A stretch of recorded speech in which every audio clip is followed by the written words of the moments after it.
El incesante rugido de los helicópteros tácticos sobrevolando a muy baja altura reemplazó por completo el respetuoso silencio que normalmente acompaña a una ceremonia de despedida. Lo que ocurrió durante la tensa mañana del 2 de marzo del año 2026 en las transitadas calles de la zona metropolitana fue la última y más surrealista demostración de influencia de una oscura era que acaba de cerrarse definitivamente. El líder absoluto de la organización transnacional más poderosa y temida, el hombre por el que se ofrecían recompensas millonarias, realizaba su último recorrido hacia el Campo Santo dentro de un imponente ataúd de metal dorado, escoltado irónicamente por el mismo ejército mexicano y la Guardia Nacional, que lo rastrearon sin descanso. No lo resguardaban por honor institucional, sino por el inmenso temor de las autoridades a que una facción rival intentara un asalto masivo en plena vía pública, y convirtiendo el municipio de Zapopan en un auténtico campo de batalla urbano. El hombre más buscado de la nación recibía una protección estatal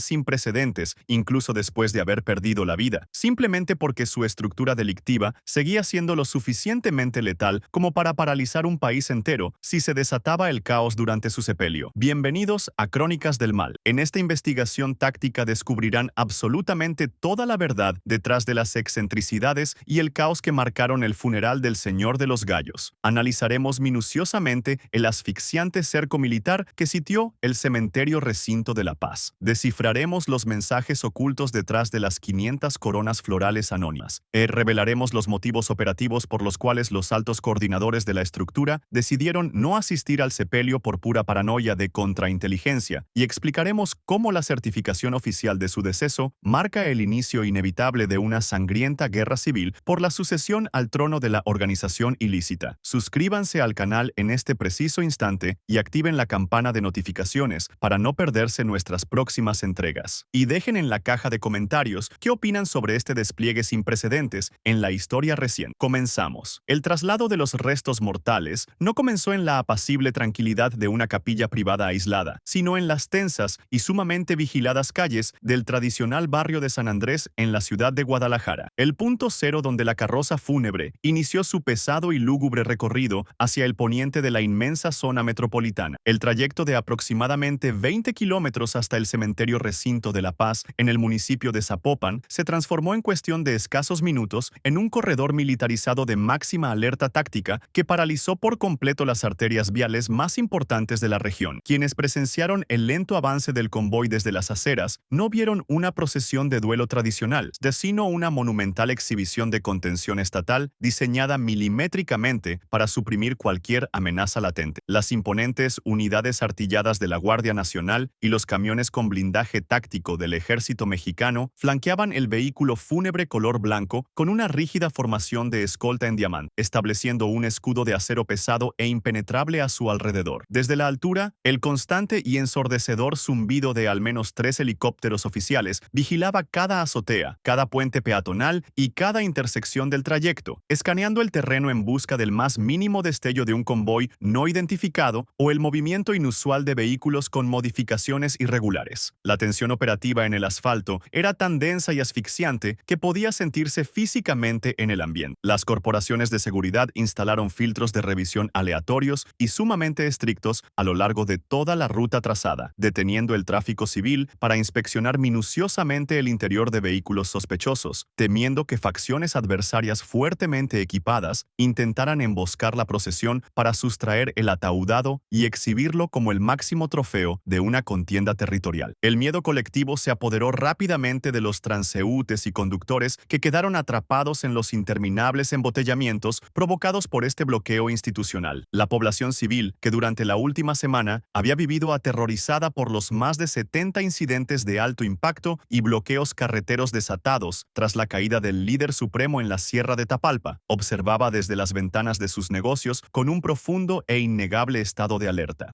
No era simplemente el adiós definitivo a un individuo de alto perfil, era el desplazamiento sumamente riesgoso de una auténtica bomba de tiempo cruzando el corazón financiero y social del estado de Jalisco. Cada kilómetro avanzado por la pesada carroza representaba un riesgo exponencial de que la frágil calma urbana se rompiera en 1000 pedazos por el estruendo de un choque de fuerzas a gran escala. Los elementos de las fuerzas del orden no parpadeaban un solo instante, each manteniendo el nivel de alerta en su punto máximo, sabiendo a la perfección que un solo error de cálculo en la estrategia de seguridad perimetral convertiría las transitadas avenidas de Zapopan en un escenario de crisis incontrolable. Todo esto mientras el hombre que alguna vez dictó con mano dura el destino de la región yacía totalmente inmóvil, rodeado por las mismas fuerzas oficiales que durante años enteros intentaron cercarlo sin éxito en la oscuridad de las montañas. Al traspasar finalmente los pesados portones de seguridad del cementerio Recinto de la Paz, el lúgubre y tenso ambiente se transformó visualmente en una escena que desafiaba por completo cualquier lógica convencional, convirtiéndose en el escenario perfecto para un complejo ejercicio de criptografía y lealtad clandestina. El interior del Campo Santo no estaba simplemente adornado para una ceremonia de despedida tradicional, ni estaba literalmente inundado por un mar asfixiante de más de 500 coronas florales de proporciones monumentales. Un despliegue botánico tan masivo y extravagante que requirió la movilización coordinada de decenas de vehículos de carga pesada durante toda la larga madrugada previa al sepelio. Sin embargo, en el calculador y sumamente hermético mundo de las operaciones no gubernamentales de alto nivel, un arreglo de rosas jamás es un simple tributo de duelo o una muestra de empatía familiar. Es una firma corporativa, una declaración jurada de lealtad táctica y una demostración contundente de poder financiero y territorial. Entre este inmenso océano de vegetación destacaban de manera imponente varias estructuras gigantescas, diseñadas meticulosamente con miles de rosas rojas y blancas que formaban la figura exacta de majestuosos gallos. Una clara y directa alusión visual al infame apodo con el que el líder absoluto gobernó con mano de hierro su inmensa organización transnacional durante más de una década. Estas monumentales piezas de arte efímero, cuyo costo en el mercado formal superaría fácilmente los miles de dólares por unidad, fueron enviadas desde todos los rincones de la República Mexicana por los distintos coordinadores de zona y a los líderes de facciones aliadas y los operadores financieros que buscaban reafirmar su sumisión absoluta a la jerarquía central, incluso cuando el máximo jefe ya no se encontraba con vida. Pero la inteligencia militar y los comandantes de la Guardia Nacional desplegados en el perímetro de Zapopan sabían a la perfección que este ostentoso jardín de despedida escondía un peligroso directorio de información clasificada de altísimo valor. Pues cada una de estas 500 coronas monumentales llegó acompañada de anchos listones de seda cruzados en el centro, cintas dedicatorias que llevaban impresos en letras doradas los nombres en clave, los alias operativos y las firmas inconfundibles de los líderes de plaza más buscados de toda la nación. Era, en términos estrictamente tácticos, un pase de lista público y una confesión abierta de la estructura organizativa ante los ojos del Estado. Fue exactamente en ese instante crítico cuando la tensión operativa alcanzó un nuevo y absurdo nivel de paranoia institucional. Los elementos de las fuerzas del orden, fuertemente equipados con material táctico y fusiles de asalto, recibieron una orden directa, tajante y sumamente inusual por sus radios de comunicación encriptada. Debían intervenir inmediatamente los arreglos florales.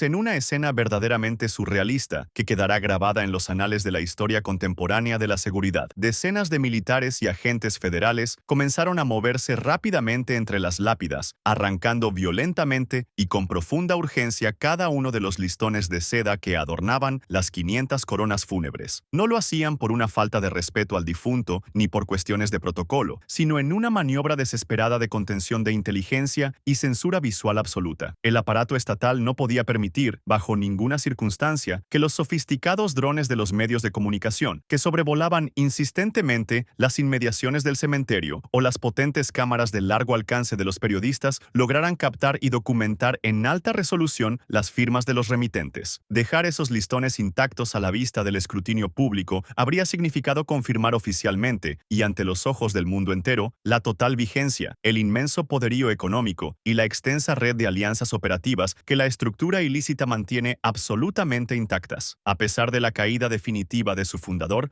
los soldados amontonaron rápidamente las cintas de seda y las confiscaron de inmediato como material de análisis confidencial para las áreas de investigación del gobierno federal, convirtiendo un aparente tributo floral en un invaluable botín de inteligencia estratégica. Este silencioso y tenso enfrentamiento en el corazón del cementerio demostró con una frialdad matemática que incluso en el momento exacto de su sepultura, saque el aura de influencia y el control psicológico que el líder ejercía sobre su vasta red de operadores seguía dictando las reglas del juego en la región. Las flores anónimas, despojadas a la fuerza de sus nombres por el justificado miedo gubernamental a la exposición pública, se erigieron como el último y más costoso monumento a la clandestinidad de una organización que, aunque hoy entierra para siempre a su máxima figura de autoridad, sigue utilizando sus inagotables recursos financieros para enviar pesados mensajes cifrados de poderío indiscutible. Fue una demostración silenciosa, pero letalmente clara, recordándole a las fuerzas del Estado y a las facciones adversarias que detrás de ese silencio sepulcral impuesto por los fusiles en el Panteón,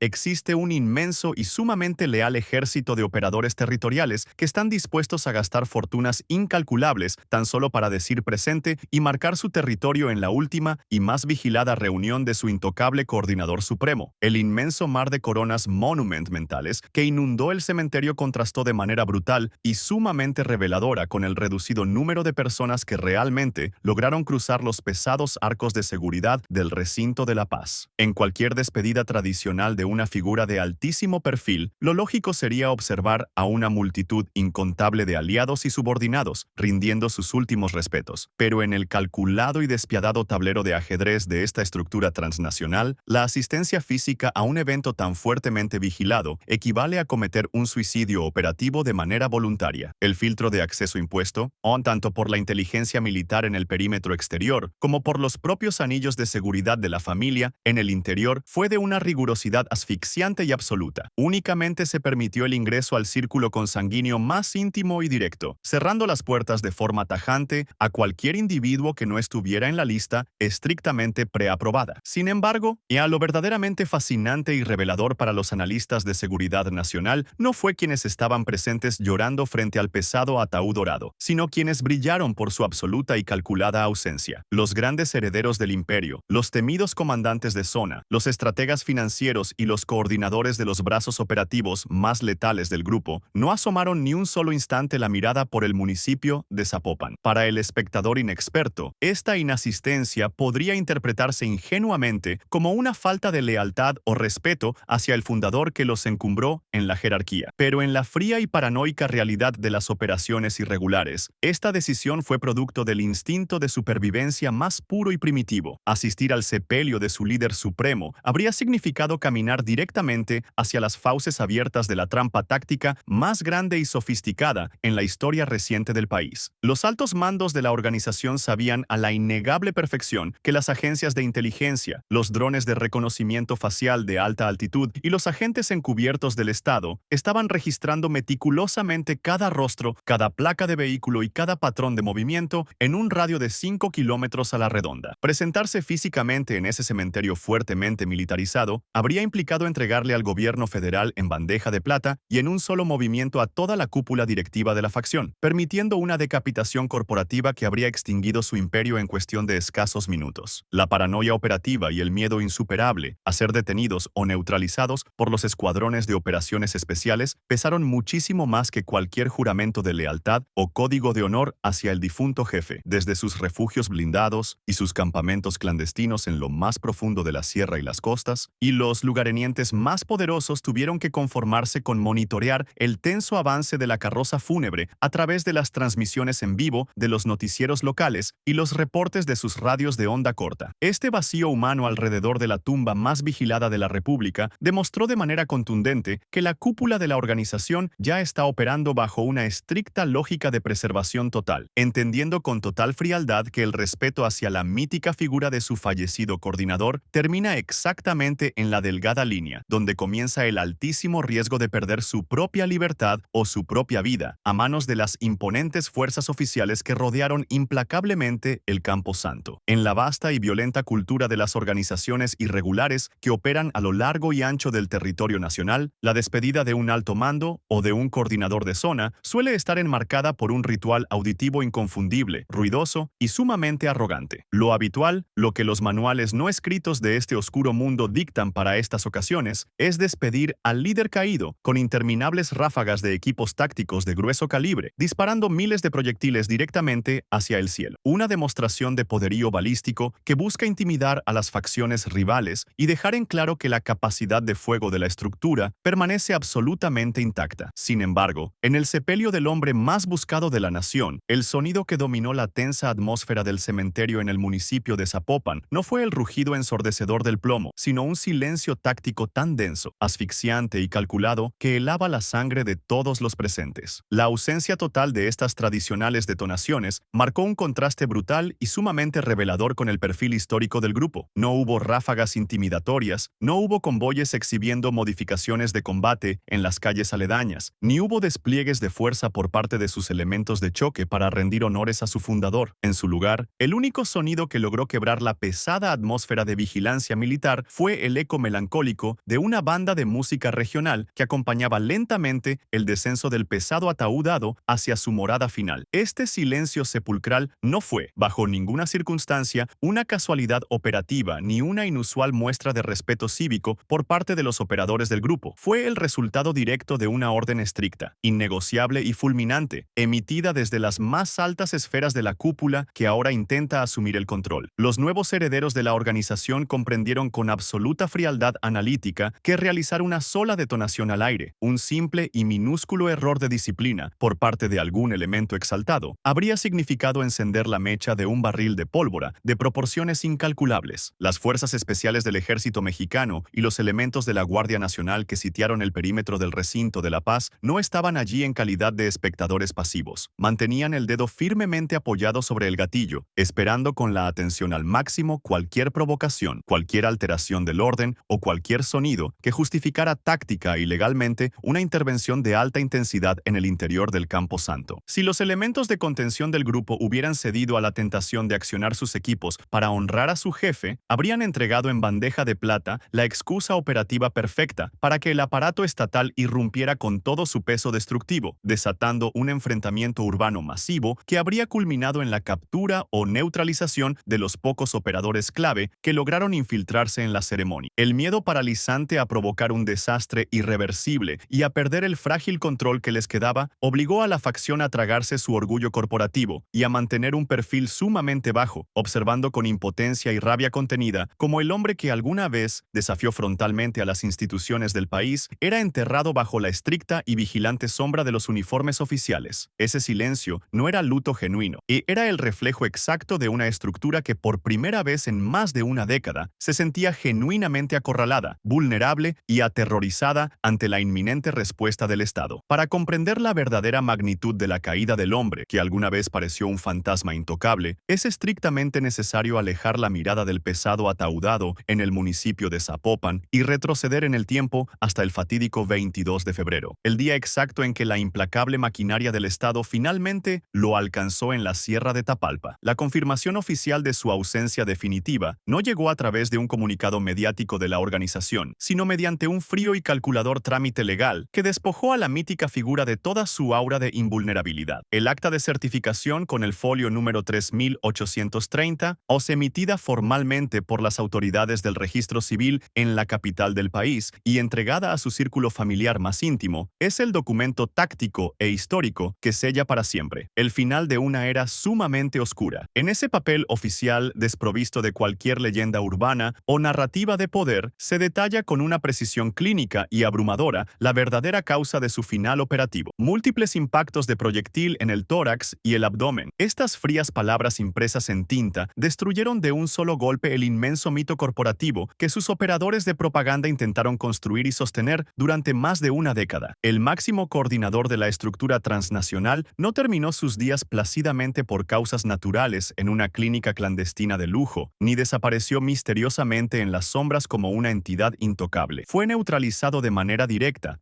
cruda y contundente durante una operación de inteligencia militar de altísima precisión, cayendo exactamente de la misma forma en la que cayeron cientos de sus propios elementos a lo largo de los años. La frialdad de este documento oficial representa la victoria táctica definitiva del aparato de seguridad nacional sobre la figura del infractor más escurridizo de la historia contemporánea. Y saber que el fundador del imperio fue superado por las fuerzas especiales del gobierno en una intervención directa en la montaña, recibiendo daños irreversibles a pesar de estar fuertemente custodiado por sus anillos de seguridad más elitistas, envió una onda de choque psicológica absolutamente devastadora a través de todas las facciones operativas del grupo, los coordinadores de zona, los administradores financieros y los elementos de contención, que solían venerarlo casi como a una figura superior, de repente se enfrentaron a la innegable y aterradora realidad matemática de que nadie, absolutamente nadie dentro de su estructura, es invencible frente a los avanzados recursos de inteligencia, el rastreo satelital y el poder de reacción de las corporaciones federales. El folio 3830 30 no es simplemente un requisito burocrático para autorizar su sepelio en el recinto de La Paz. Es la prueba irrefutable y tangible de que el inmenso escudo logístico y la compleja red de contrainteligencia que lo mantuvieron operando durante años finalmente colapsaron desde sus cimientos más profundos. Al leer las causas de su neutralización, el mensaje táctico para los nuevos herederos de la organización es tan claro como abrumador. El Estado mexicano demostró poseer la capacidad, la paciencia institucional y la fuerza táctica necesaria para penetrar hasta el núcleo mismo de su estructura operativa. Y si el coordinador supremo pudo ser alcanzado por los elementos oficiales en su propio santuario de alta montaña, el destino que les espera a sus sucesores en esta nueva y caótica etapa de reestructuración interna será exactamente igual de implacable, frío y definitivo. Si para entender a la perfección el asfixiante y surrealista nivel de militarización que encapsuló el trayecto fúnebre y el cementerio en el municipio de Zapopan, es vital despojarse de cualquier lectura romántica o protocolaria sobre el aparatoso evento. Las imponentes unidades artilladas del ejército mexicano y la Guardia Nacional no establecieron un cerco perimetral de máxima seguridad para rendir honores a un adversario caído, sino para contener la explosiva y abrumadora amenaza de una táctica de guerra psicológica que las organizaciones rivales suelen utilizar como el máximo acto de humillación operativa, la sustracción violenta de los restos mortales del coordinador supremo. En el despiadado y crudo ajedrez de las estructuras transnacionales, arrebatar el cuerpo del líder fundador justo antes de su sepultura no es un simple acto de sabotaje. El trofeo definitivo de victoria territorial ima una exhibición brutal de superioridad logística que destruye por completo y para siempre la moral, la cohesión y la oscura reputación de la facción vulnerada ante los ojos de sus propios operadores. Las autoridades federales sabían con una aterradora certeza analítica que el convoy fúnebre era el blanco táctico más valioso, vulnerable y codiciado de toda la República Mexicana en ese preciso e irrepetible instante. Hay una coalición de grupos adversarios fuertemente equipados decidía lanzar una ofensiva frontal y milimétricamente coordinada para interceptar la pesada carroza dorada en el asfalto o irrumpir sin piedad en los extensos jardines del recinto de La Paz. Las transitadas arterias de la zona metropolitana se habrían transformado en cuestión de escasos segundos en una zona de combate urbano de proporciones verdaderamente catastróficas. Este gigantesco y costoso despliegue de contención estatal no era producto de una paranoia institucional infundada. Estaba absoluta y fríamente respaldado por los desgarradores informes de inteligencia de los días inmediatamente previos al sepelio. Desde el momento exacto en que se confirmó de manera extraoficial la neutralización del líder el pasado 22 de febrero en la sierra, la región entera se hundió aceleradamente en una espiral de inestabilidad táctica tan severa que cobró el saldo documentado de más de 70 bajas operativas en menos de 2 semanas de máxima tensión, más de 70 incidentes de alto impacto, decenas de vehículos pesados incendiados estratégicamente para bloquear las vías de comunicación y refriegas constantes en las fronteras estatales demostraron que la inmensa estructura de la organización estaba reaccionando con pura y destructiva furia ciega. Encontraba sentado literalmente sobre un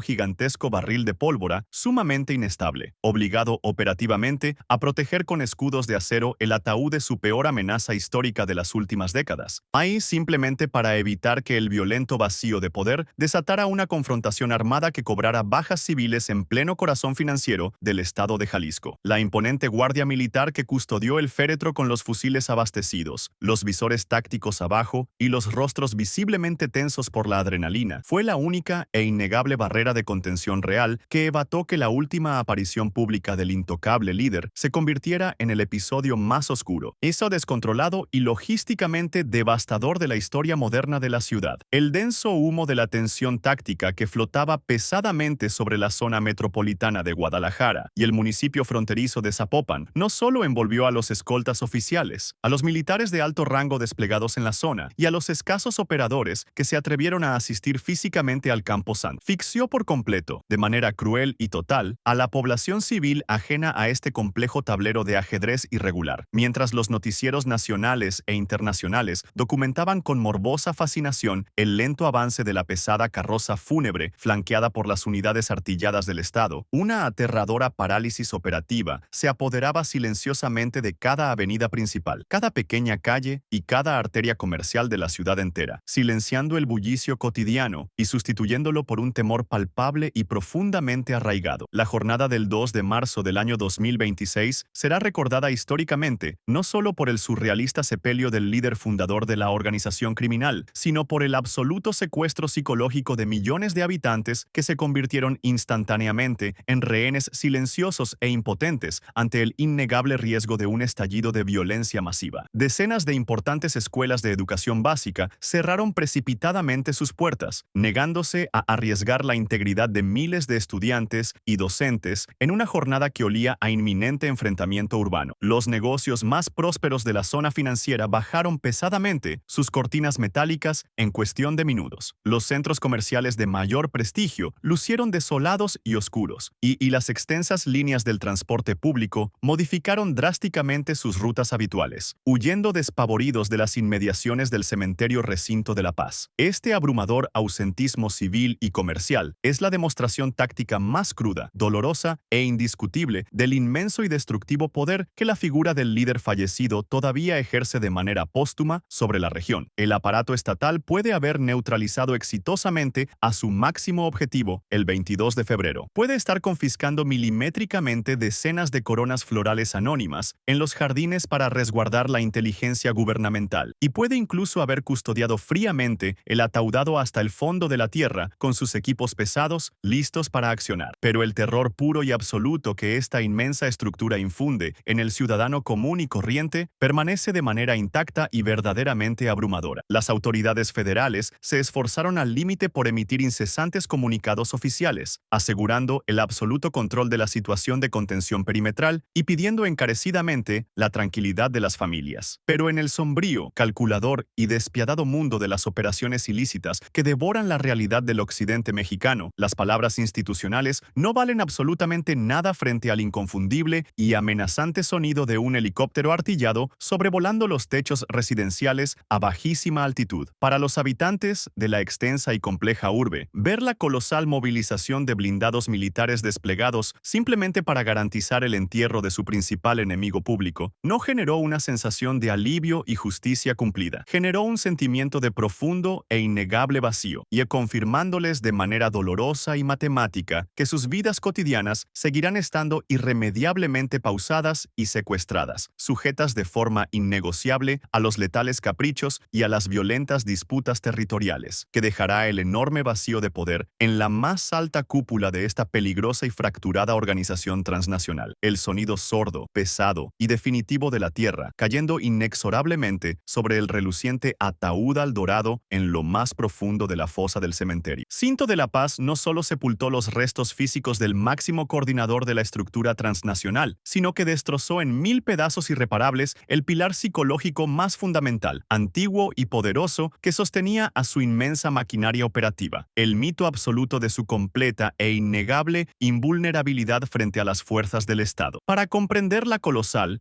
asfixiante y verdaderamente devastadora magnitud del colapso organizativo que acaba de detonarse en este preciso e irrepetible milisegundo a lo largo y ancho de la República Mexicana, es estrictamente necesario adentrarse con total frialdad analítica en la mente fracturada, paranoica y sumamente primitiva de los miles de elementos de choque, esos operadores tácticos de bajo nivel, vigilantes de caminos de terracería montañosa y ejecutores de contención territorial que conforman la inagotable piramidal de la organización ilícita durante más de una década en interrumpida de letales y constantes enfrentamientos de espectaculares y calculadas evasiones de los inmensos cercos militares en la sierra y de implacables, oscuras y dolorosas purgas internas. Estos jóvenes, fuertemente equipados con material táctico de última generación, si fueron sistemáticamente adoctrinados por la sofisticada red de propaganda del grupo para venerar a su líder fundador no como a un simple y mortal estratega logístico, sino como a una deidad táctica omnipotente, un fantasma intocable, calculador y superior que siempre iba al menos 10 pasos operativos por delante de todas las agencias de inteligencia nacionales e internacionales combinadas. Sus administradores financieros le compusieron incontables piezas de música regional, ensalzando y magnificando su supuesta inmortalidad terrenal. Sus hombres de primera línea se tatuaron sus iniciales en los cuerpos como si fueran oscuros escudos balísticos protectores y arriesgaron ciegamente su propia libertad, sus futuros y sus vidas en las más hostiles trincheras del estado de Jalisco y la inestable región fronteriza bajo la férrea o absoluta e inquebrantable creencia de que el hombre que dictaba enviaba sus órdenes a través de los canales encriptados de radio de onda corta era completamente inalcanzable para las corporaciones oficiales. Pero la innegable, fría y abrumadora realidad matemática que estos elementos presenciaron a la distancia a través de las clandestinas y nerviosas transmisiones del 2 de marzo del año 2026 rompió ese profundo hechizo mental de la manera más cruda, news dolorosa y humillante que se pueda imaginar en este bajo mundo. Ver a su supremo y mítico líder regresando de las frías montañas,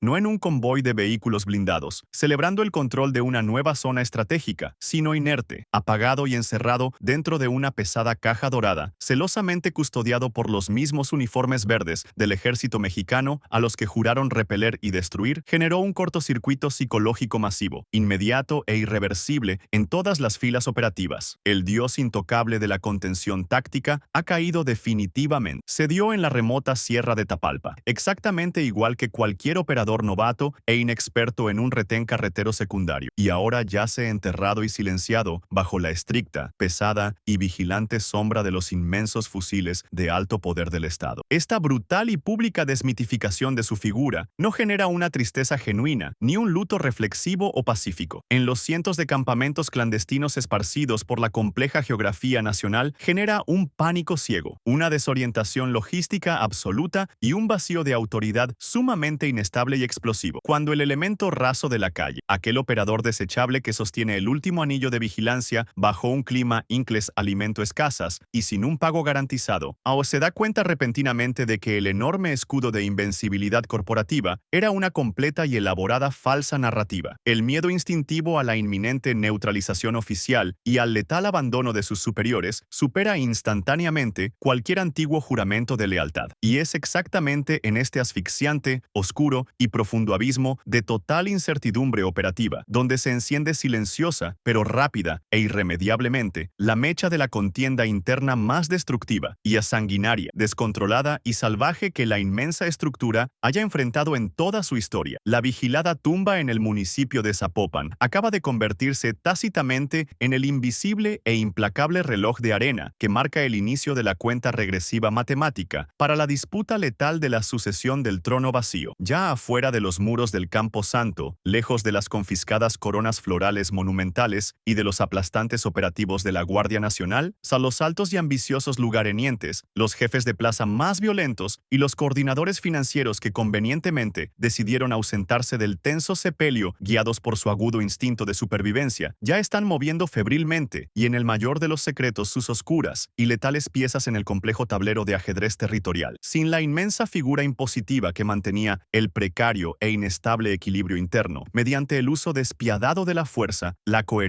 económica y el terror disciplinario absoluto, la organización transnacional deja automáticamente de ser un frente unificado y comienza a fracturarse aceleradamente en docenas de células y facciones independientes, cada una reclamando para sí misma el exclusivo e innegociable derecho a controlar las multimillonarias rutas de abastecimiento clandestino, los corredores fronterizos estratégicos y los inagotables y vastos recursos económicos que dejó el imperio caído, y los paranoicos comandantes regionales, totalmente conscientes de que mostrar la más mínima señal de duda o debilidad operativa en esta crucial etapa de transición equivale a firmar de puño y letra su propia e inminente sentencia de eliminación a manos de sus antiguos aliados de trinchera. Están ordenando en este preciso y oscuro instante el reclutamiento masivo y forzado de nuevos elementos de choque, el rearme acelerado de todas sus mermadas células urbanas y el blindaje total y absoluto de sus restringidas zonas de influencia, preparándose con una frialdad verdaderamente aterradora para lo que será una inminente guerra civil corporativa, donde la piedad, la negociación diplomática, la razón y los antiguos códigos de hermandad criminal han sido sepultados profunda y permanentemente, junto con el pesado ataúdo. Ambos el pesado portón de acero del cementerio Recinto de la Paz se cerró de manera definitiva durante la fría tarde del 2 de marzo del año 2026, pero ese metálico y contundente sonido no marcó en lo absoluto el final pacífico de la historia, sino el violento, inestable y sumamente peligroso disparo de salida para la reestructuración corporativa más agresiva, impredecible y letal de la historia contemporánea de la República Mexicana. Al analizar con extrema y calculadora frialdad táctica todo el abrumador y gigantesco despliegue de las fuerzas especiales del Ejército Mexicano, la asfixiante presencia ininterrumpida de la Guardia Nacional custodiando el perímetro perímetro urbano y el inmenso mar de 500 monumentales coronas florales, anónimas, que inundaron el Campo Santo en el estratégico municipio de Zapopan. O sea, la conclusión matemática a la que llegan los más altos analistas de inteligencia nacional e internacional es absolutamente clara y profundamente perturbadora. La oscura era de los líderes absolutos, esos intocables y míticos fundadores que controlaban con férrea e inquebrantable mano de hierro enormes proporciones del territorio nacional y dictaban las innegociables reglas operativas desde las inaccesibles montañas de la sierra. Ha sido sepultada de manera irreversible y definitiva dentro de ese ostentoso ataúd de metal dorado. El aparato de seguridad del Estado logró una victoria estratégica y psicológica monumental al neutralizar de forma directa a su objetivo prioritario número 1 en la pasada y tensa madrugada del 22 de febrero, demostrando de manera contundente que sus avanzadas capacidades de intercepción satelital,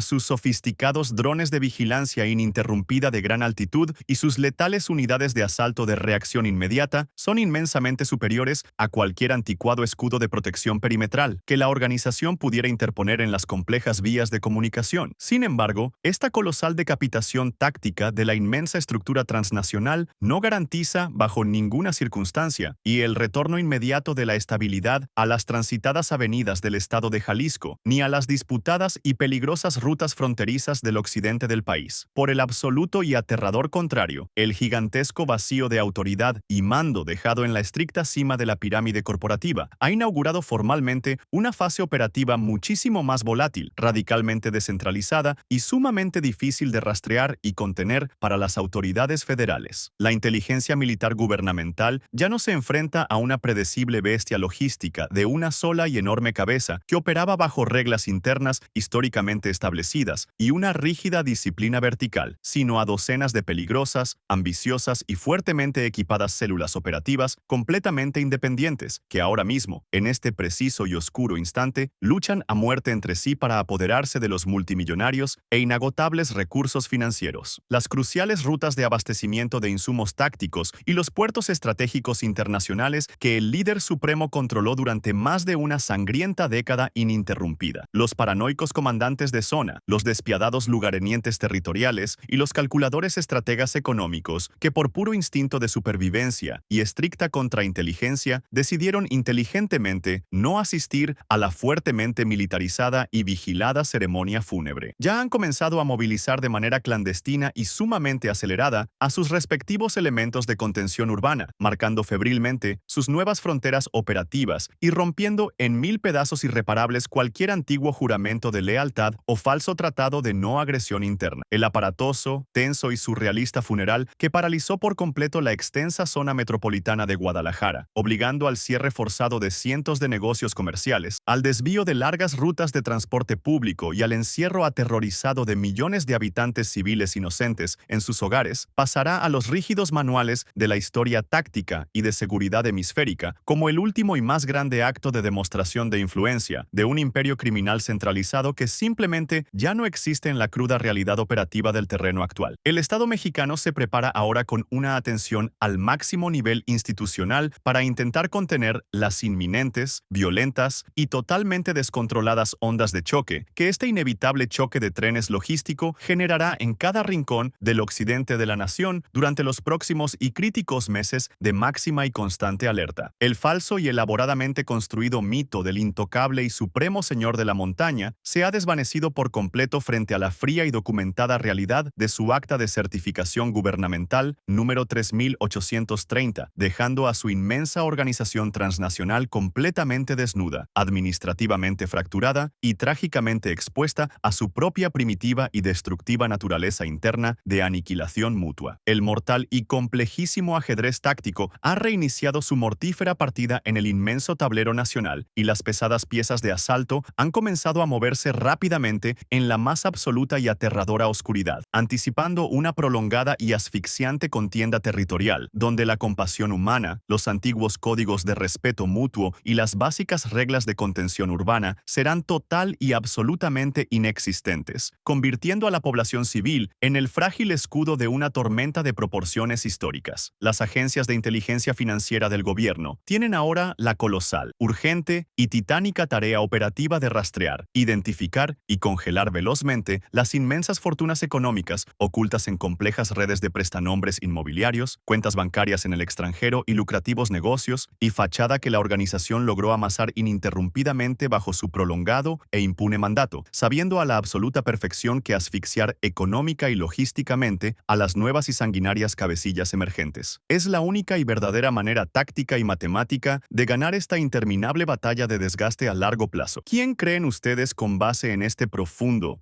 crudo y detallado análisis de inteligencia táctica que logrará sobrevivir a esta inminente y despiadada purga interna para reclamar con éxito el control absoluto de los millonarios y manchados restos de esta gigantesca estructura transnacional? ¿Y qué impacto directo, severo y contundente creen que tendrá esta descontrolada guerra de sucesión operativa en la seguridad inmediata de la población civil durante las siguientes e inestables semanas de máxima alerta? Escriban detalladamente absolutamente todas y cada una de sus valiosas teorías, opiniones y análisis estratégicos en la caja de comentarios, porque leeré detenidamente sus aportaciones para nuestros futuros debates y por favor, suscríbanse de manera inmediata a Crónicas del Mal y activen la campana de notificaciones para que no se pierdan absolutamente ninguno de nuestros siguientes expedientes y coberturas de investigación profunda. Hasta la próxima.